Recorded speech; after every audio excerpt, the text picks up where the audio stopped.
बिस्मिल्लाहिर्रहमानिर्रहीम। मैं मियां मोहम्मद हसन एडवोकेट हूं और आपको अपने यूट्यूब चैनल लीगल ओपिनियन में वेलकम करता हूं। मुअज़्ज़ज़ नाज़रीन, मेरा आज का टॉपिक है द ऑफिशियल सीक्रेट्स एक्ट 1923। ये कानून जो है आज से तकरीबन 100 साल पहले सन 1923 में बनाया गया था, जब पाकिस्तान मार्ज़ वजूद में नहीं आया था। ये कानून जो होता है ये हंगामी हालात में या मखसूस हालात में इसको लागू किया जाता है और इस पर अमल दरामद किया जाता है। इस कानून के तहत जो सीक्रेट्स किस्म की इमारतें, बिल्डिंग्स, अदारे वगैरह जो होते हैं उनको प्रोहिबिटेड डिक्लेयर किया जाता है और उन चीज़ों के साथ छेड़छाड़ या वहाँ पर जो मुदाखलत होती है उसको जुर्म तस्लीम किया जाता है। ये कानून जो है पूरे पाकिस्तान पर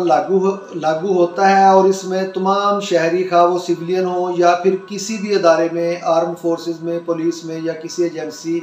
में काम करते हों, ये कानून तमाम पर लागू होता है। इस कानून के तहत जो चंद मुल्क की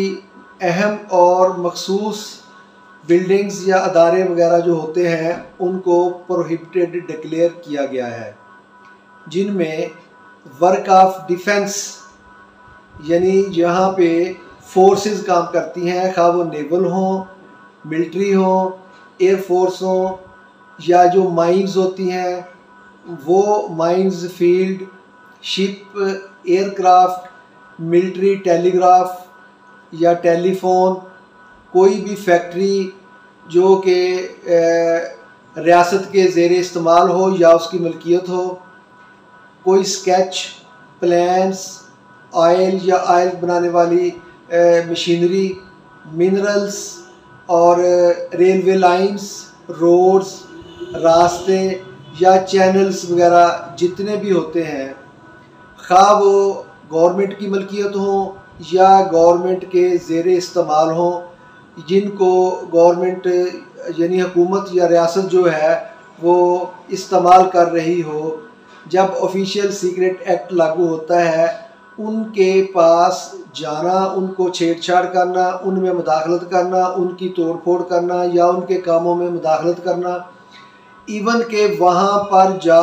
सिर्फ जाना, जब इसको ममनुआ डिक्लेयर किया गया हो तो वहाँ पे जाना भी काबिल दस्तंदाजी पुलिस जुर्म डिक्लेयर किया गया है। इस एक्ट के तहत अगर कोई शख्स ममनुआ प्लेसेस यानी प्रोहिबिटेड प्लेसेस जो मैंने अभी बयान की हैं, इन तमाम इमारतों में, इन बिल्डिंग्स में, इन जगहों पे अगर कोई शख्स जाता है, जाके वहाँ पे किसी किस्म की कोई तोड़ फोड़ करता है, हंगामा राई करता है, वहाँ पे किसी को उकसाता है, किसी गलत काम के लिए इस्तेमाल करता है, नारेबाजी या हुल्लड़बाजी करता है, तो उसका ये एक्ट जो है ये ऑफिशियल सीक्रेट एक्ट 1923 के तहत काबिल दस्तंदाजी सज़ा जुर्म है और जो कि काबिल सज़ा है। और इस एक्ट के तहत जो तमाम जराइम जो हैं उनकी सज़ा 2 साल से लेकर सज़ाए मौत तक है। और सिर्फ जो है इसमें चंद जो छोटी नौइयत के जुर्म हैं उनमें से जो है उनमें छोटे जुराइम की सज़ा 2 साल और 3 साल है, जबकि बाकी दीगर जितने जुराइम्स हैं उनकी सज़ा या तो 14 साल कैद है या फिर सज़ाए मौत है। इस एक्ट के तहत अगर कोई शख्स स्टेट के मुफादात के बरअक्स, यानी ऐसा शख्स जो स्टेट के मुफाद के ख़िलाफ़ वहाँ पे जाता है, इन चीज़ों की मालूमात लेता है, मालूमात लेने की कोशिश करता है, वहाँ पे इंटर होता है, इंटर होने की कोशिश करता है या वहाँ से कोई मालूमात कलेक्ट करता है, वहाँ फ़ोटोग्राफ़ी करता है, तस्वीरें बनाता है, कोई स्केच बनाता है या वहाँ से किसी किस्म की मालूमात जो है वो इकट्ठी करता है, तो उसका ये जुर्म काबिल दस्तंदाजी पुलिस जुर्म है। और इसमें सवाए उन लोगों के जो वहाँ पे मामूर हैं, अपने कामों के लिए वहाँ पे मुलाजमत करते हैं, गवर्नमेंट ने उनको अपॉइंट किया हुआ है, उनके अलावा दीगर अगर कोई शख्स अपने तौर पर वहाँ पे जाएगा, वहाँ पे कोई मुदाखलत करेगा, तो उसका ये एक्ट जो है ये जुर्म की कैटेगरी में आएगा। और अगर वो शख्स जो है एक आम रूटीन में ये जुर्म करेगा, वहाँ से मालूमात लेने की कोशिश करेगा, कोई सीक्रेट्स चीज़ें जो हैं उनकी तस्वीर बनाएगा, उनके स्केच बनाएगा, उनके नक्शाजात बनाएगा, वहाँ पे मुदाखलत करेगा, तो अगर तो वो अपने लिए करता है तो उसका ये जुर्म जो है ये 14 साल कैद के ज़ुमरे में आता है। और अगर कोई शख्स ये तमाम काम जो हैं किसी दीगर मुल्क या किसी दीगर एजेंसी के लिए कानून जिसमें फॉरेन पावर लिखा हुआ है, यानी फॉरेन पावर के लिए अगर कोई शख्स ये काम करता है, यानी वहाँ पे मुदाखलत करता है, सीक्रेसी को लीक आउट करता है, जो प्रोहिबिटेड एरियाज़ हैं वहाँ पे जाके नक्शाजात बनाता है, तस्वीरें बनाता है, और किसी दीगर एजेंसी जो कि मुल्क के ख़िलाफ़ हो या कोई कंट्री या कोई अदारा उसके लिए काम करता है, तो फिर उस जुर्म की सज़ाए मौत है। और इसमें इस कानून के तहत किसी पुलिस मुलाजम की, किसी आर्म्ड फोर्सेस के मुलाजम की यूनिफॉर्म जो है, खा वो आर्मी का मुलाजम हो, नेवी का मुलाजम हो या एयर फोर्स का मुलाजम हो, उसके यूनिफॉर्म को इस्तेमाल करना